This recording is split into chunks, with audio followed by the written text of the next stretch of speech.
Welcome back to my channel.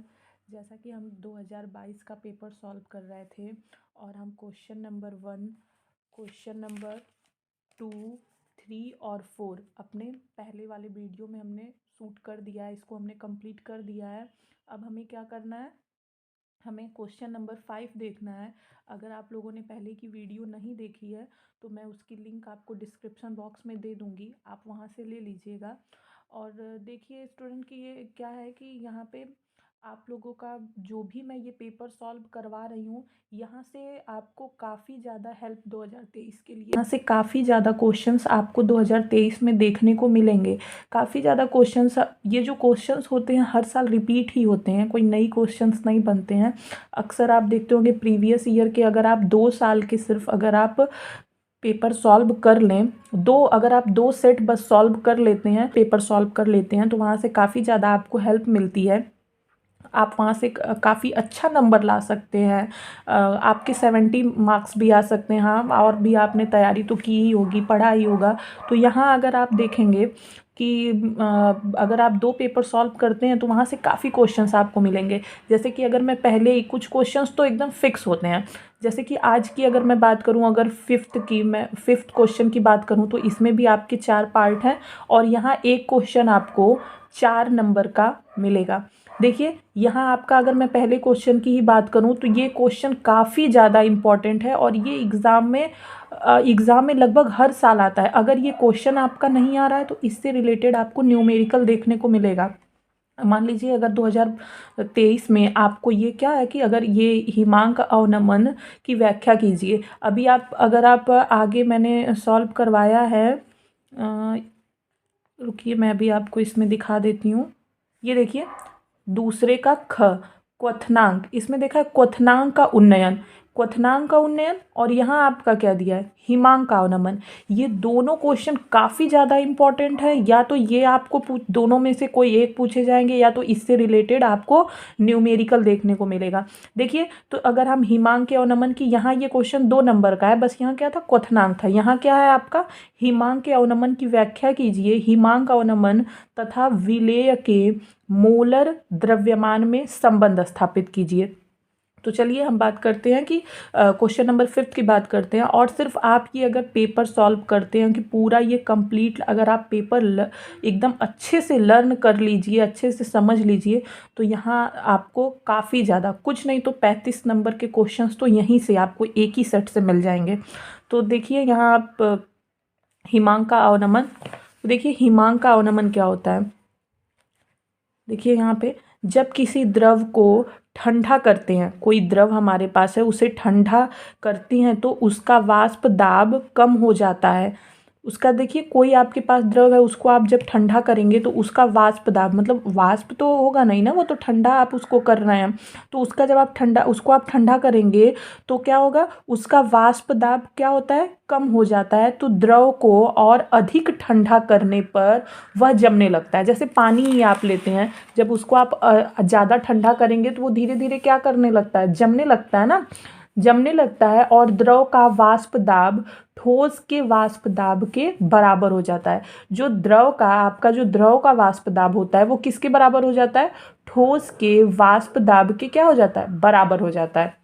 अगर हम इसके मेन डिफिनेशन की बात करें तो यहाँ देखिए लिखा है, किसी द्रव का हिमांक वह ताप है जिस पर द्रव का वाष्प दाब उसकी ठोस अवस्था के वाष्प दाब के क्या होता है, बराबर होता है। किसी द्रव का हिमांक वह ताप होता है जिस पर द्रव का वाष्प दाब उसकी ठोस अवस्था के, जैसे पानी का ठोस अवस्था, पानी का ठोस अवस्था की अगर हम बात करें तो बर्फ होगा। तो अगर पानी के हम हिमांक की बात करें तो हिमांक क्या होता है, तो जो क्या होगा, हिमांक जो ठोस, यानी किसका, जो बर्फ का होता है। देखिए वाष्प दाब उसकी ठोस अवस्था के, तो पानी का ठोस अवस्था क्या हो गया, बर्फ, तो उसके वाष्प दाब के क्या होता है, बराबर होता है। यानी कि अगर हम हिमांक के अवनमन की बात करें तो क्या होता है कि उसका जो वाष्प दाब होता है वो किसके बराबर होता है, उसी के ठोस रूप के बराबर होता है। यानी पानी का वाष्प दाब किसके बराबर होगा, बर्फ के वाष्प दाब के ही क्या होता है, बराबर होता है। जब किसी विलयन में कोई अवाष्पशील पदार्थ घोलते हैं। अवाष्पशील पदार्थ का मतलब जिसका वाष्पन न हो, यानी कि वो कोई सॉलिड या पाउडर्ड पार्टिकल हो सकता है। जैसे कि चीनी को आप अगर गर्म करते हैं तो उसमें से क्या वाष्प निकलती है। अगर मैं यहाँ बात करूँ तो यहाँ अगर आप यहाँ चीनी लेते हैं तो क्या चीनी से वाष्प निकलेगी? नहीं। लेकिन अगर आप यहाँ पानी लेते हैं और पानी को गर्म करते हैं तो पानी से वाष्प निकलेगी। तो यहाँ आपका क्या दिया है? अवाष्पशील।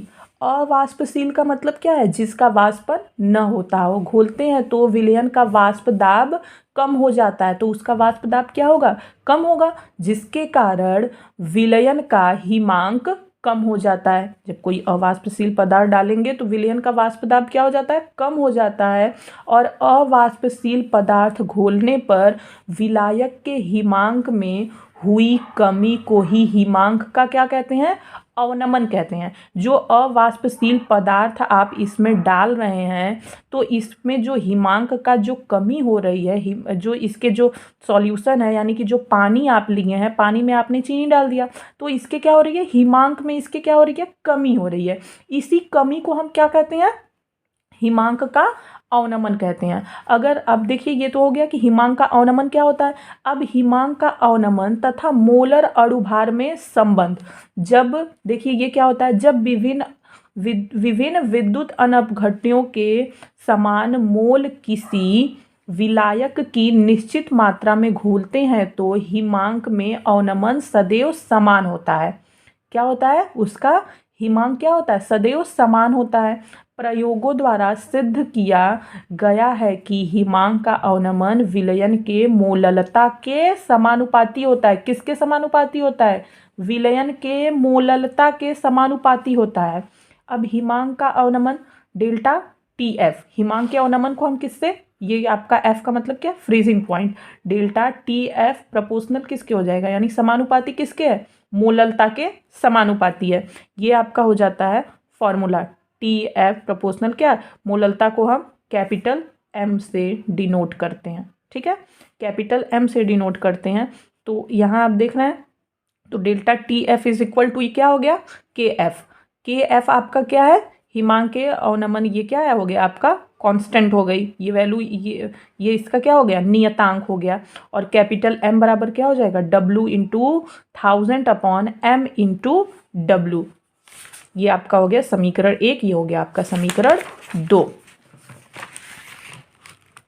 यहाँ से आप देख रहे हैं कि समीकरण 2 से m का मान 1 में रखने पर, जब हम m का मान इसमें रखेंगे तो यहाँ देखिए आपको वैल्यू मिलेगी। देखिए अगर आप मोललता के लिए मोलर अवनमन स्थिरांक निकालते हैं तो यहाँ क्या हो जाएगा? 1000 हो जाएगा। लेकिन अगर आप मोलर की बात करते हैं तो यही वैल्यू आपकी कितनी हो जाएगी? 100 हो जाएगी। क्या हो जाएगी? 100 हो जाएगी। यहाँ आप 1000 ग्राम की बात करेंगे, यानी 1000 ग्राम की बात करेंगे। और यहाँ किसने की बात करेंगे? 100 ग्राम की बात की जाएगी। अब देखिए हमारे 5वें का ख क्वेश्चन है, प्रथम कोटि की अभिक्रिया के वेग स्थिरांक के लिए इकाई तथा व्यंजक लिखिए। प्रथम कोटि की अभिक्रिया क्या है? वे अभिक्रियाएं जिनमें अभिक्रिया की दर एक अणु के सांद्रण पर निर्भर करती है या क्या होती है? अभिक्रिया की दर अभिकारक के सांद्रण के सीधे क्या होती है? समानुपाती होती है। तो वो क्या कहलाती है? प्रथम कोटि की अभिक्रिया कहलाती है। देखिए ये भी आपका काफ़ी ज़्यादा इंपॉर्टेंट क्वेश्चन है। ये आपका यहाँ प्रथम कोटि की अभिक्रिया पूछ रहा है, फिर या तो आपकी क्या पूछेगा? शून्य कोटि की अभिक्रिया पूछेगा। तो ये भी आपका क्या काफ़ी इंपॉर्टेंट क्वेश्चन है, ये भी एग्जाम में आता रहता है। तो देखिए यहाँ हम कोई प्रथम कोटि की अभिक्रिया लिख लेते हैं। अब देखिए प्रथम कोटि की अभिक्रिया के लिए वेग स्थिरांक का व्यंजक, हमें यही तो पता करना है। वेग स्थिरांक के लिए इकाई तथा व्यंजक लिखिए। तो यहाँ माना प्रथम कोटि की अभिक्रिया क्या है? ए है, और इधर आपका क्या बन रहा है? उत्पाद बन रहा है। तो अभिक्रिया का वेग किसके समानुपाती है? किसके समानुपाती है? आपके ए के। यही आपने पढ़ा है ना। यहाँ देखिए अभिक्रिया की दर अभिकारक के सांद्रण के सीधे क्या हो जा रही है? समानुपाती हो जा रही है। तो हमने क्या वेग के क्या कर लिया? समानुपाती कर लिया। अब यहाँ आप देख रहे हैं माइनस डी, ये आपका, आप ये बड़े ब्रैकेट में सांद्रण को दर्शाते हुए क्या लिखेंगे? डी टी लिखेंगे। फिर के और ये सांद्रण। यहाँ के आपका क्या है, नियतांक है, किसका, वेग स्थिरांक का आपका नियतांक है। फिर आप dA/A इज इक्वल टू क्या कर लेंगे, माइनस k dt यानी के आपका क्या है, वेग स्थिरांक का नियतांक है। ठीक, समीकरण के दोनों पक्षों को समाकलित करने पे, देखिए जो मैथ्स वाले होंगे वो तो काफ़ी सही से समझ रहे होंगे, लेकिन बायो वाले हैं तो ये आप यहाँ से देख लें समाकलन। देखिए 1/, आप यहाँ सांद्रण के लिए क्या लिख रहे हैं, a लिख रहे हैं, और यहाँ देखिए 1/a, और ये आपकी जो dt है किधर चली है, dA कहाँ है, यहाँ आ जाएगा। फिर इज इक्वल टू क्या, k यहाँ लिखेंगे, फिर समाकलन का सिंबल देंगे और क्या लिखेंगे, dt लिखेंगे। वैसे ही फिर यहाँ आपका क्या आ जाएगा, log concentration A is equal to क्या हो जाएगा, KT प्लस I आपका क्या है, समाकलन नियतांक है। यहाँ आपका I क्या है, समाकलन नियतांक है। इसको हम कितना मान लेंगे, समीकरण 1 मान लेंगे। अब क्या है, अभिक्रिया की प्रारंभिक दशा में T इज इक्वल टू क्या है, 0 है। इस पे क्या हो जा रहा है, concentration A is equal to concentration A 0 हो जा रहा है। फिर लॉग E कंसंट्रेशन, यहाँ आप क्या कर रहे हैं, 0 लिख दे रहे हैं बेस में। फिर माइनस क्या हो रहा है, minus K into 0 plus I आपका समाकलन नियतांक है। यहाँ से वैल्यू आप इसको रख देंगे। फिर क्या है आपका, I का मान समीकरण 1 में रखने पर, जब I का मान आप समीकरण 1 में रखेंगे फिर ये लॉग वगैरह लिखेंगे। यहाँ आप यहाँ ला करके वैल्यू पुट करेंगे और कंसंट्रेशन A/कंसंट्रेशन A KT is equal to लिख देंगे। यहाँ से आपको इसका व्यंजक आपको मिल जाएगा। नेक्स्ट क्वेश्चन आपका क्या है, 5 का ग, यानी अंतः संक्रमण तत्वों का सामान्य इलेक्ट्रॉनिक विन्यास एवं 3 अभिलाक्षणिक गुणों को लिखिए। अंतः संक्रमण तत्व आप कह सकते हैं आपके डी ब्लॉक के एलिमेंट्स होते हैं। तो देखिए अंतः संक्रमण तत्वों का सामान्य इलेक्ट्रॉनिक विन्यास कितना होता है, उपकोष। देखिए संक्रमण तत्वों के NS उपकोष में 1 या 2 इलेक्ट्रॉन होते हैं, जबकि N-1D उपकोष में 1 से 10 इलेक्ट्रॉन होते हैं। अतः संक्रमण तत्वों का समान इलेक्ट्रॉनिक विन्यास क्या होगा, N-1। ये आपकी क्या होती है, कोषों की संख्या होती है। N का मतलब क्या हो जाएगा, कोषों की संख्या हो जाएगी। और यहाँ D में कितने इलेक्ट्रॉन हो सकते हैं, 1 से लेकर के 10 तक इलेक्ट्रॉन हो सकते हैं, ये यहाँ लिख लिया। फिर N यानी ये भी कोषों की संख्या हो गई। और S ब्लॉक है तो S में कितने एलिमेंट हो सकते हैं, ये S में कितने इलेक्ट्रॉन हो सकते हैं, 1 या 2 इलेक्ट्रॉन हो सकते हैं। तो ये यहाँ पे लिखा है। ये कुछ यहाँ 3 इलेक्ट्रॉनिक विन्यास दिया है, तो यहाँ मैंने SCTI और इसका क्या किया है, इलेक्ट्रॉनिक विन्यास यहाँ पे आपको दे दिया है। इलेक्ट्रॉनिक विन्यास देख लीजिए यहाँ पे।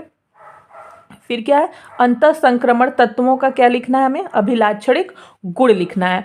तो पहला अगर हम बात करें तो धात्विक लक्षण इसके क्या होते हैं, ये सभी तत्व क्या होते हैं, धातुएं हैं, क्योंकि इनके बाह्यतम कक्षा या कोषों में 1 या 2 इलेक्ट्रॉन है जिन्हें सरलता पूर्वक निकाला जा सकता है। यहाँ आप देख रहे हैं 2 इलेक्ट्रॉन, इधर भी आप देख रहे हैं D, यहाँ तो D, तो ये D पहले फुलफिल हो जाता है। देख रहे हैं 1 2 3, तो क्या करते हैं, इन्हें आप सरलता पूर्वक क्या कर सकते हैं, निकाल सकते हैं ना। यहाँ आप देख रहे हैं सरलता पूर्वक इन्हें क्या कर सकते हैं, आप निकाल सकते हैं। तो इस वजह से ये क्या पॉजिटिव चार्ज बना लेंगे जब ये किसी को देने की टेंडेंसी रखते हैं, यानी क्या है, ये धातु लक्षण इनका है, धातु हैं ये।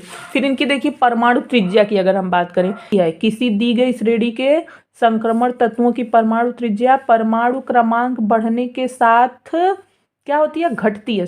परमाणु क्रमांक बढ़ने के साथ क्या होती है, इनकी त्रिज्या घटती है। और अगर आयनन की बात करें, आयनन ऊर्जा या आयनन विभव की हम बात करें, तो परमाणु क्रमांक बढ़ने के साथ आयनन ऊर्जा क्या होती है, इनकी बढ़ती है।